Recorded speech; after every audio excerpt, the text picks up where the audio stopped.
If you disaggregate Kenya's public sector wage bill, you realize that over time, the proportion being taken by allowances and benefits is increasing compared to the burden pressed by salaries. Kwame, what's your assessment of this trend as we are seeing it? Okay, you're right. And I think Lynn has just mentioned that as well.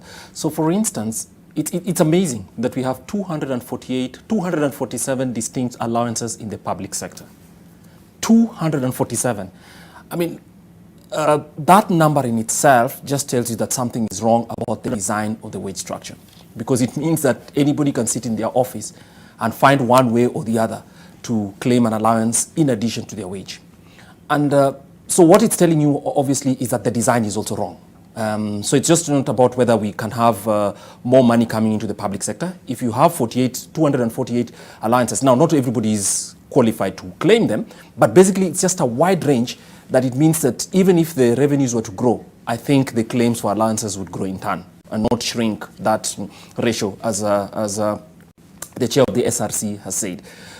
So I think there's just basically a structural problem.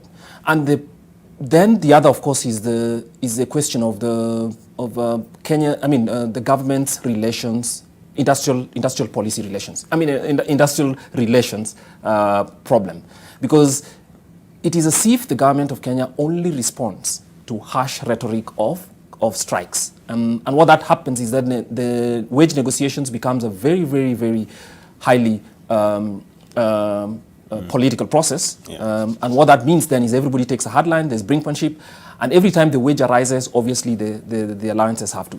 There is no other solution but to actually trim back those 247 allowances to make them something more reasonable. I mean, 25 years ago, there were 38. Yes. So that proliferation in itself is part of our problem.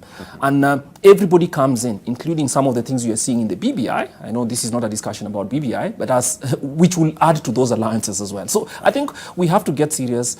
And this is a political problem. It's not a technical one, as Lina mentioned. She knows what the problem is. It's just basically whether the cabinet secretary and the cabinet and the president together with Parliament would insist and say, look, this thing has to stop. Otherwise, we shouldn't lie to Kenyans that we are trying to make to save money by paying reasonable wages and ensuring that there's sufficient money to pay for social services.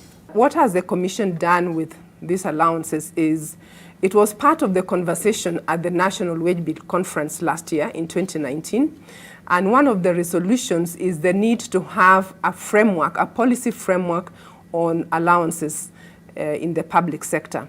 So the Commission has completed that process with a policy that is now going through input from stakeholders, and it will try and address a lot of issues. Let me just mention 3 of the key ones. There are several issues that will be addressed, but one of the issues is about double compensation.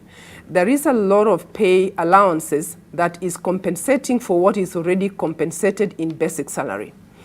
The other one is just opportunities to make money out of allowances. And I think most of us would identify with this one when we talk about payment for per diems, for example, and where we've reached a situation where most of the government work is done outside the office, and a lot of trips outside the country or in other parts of locally.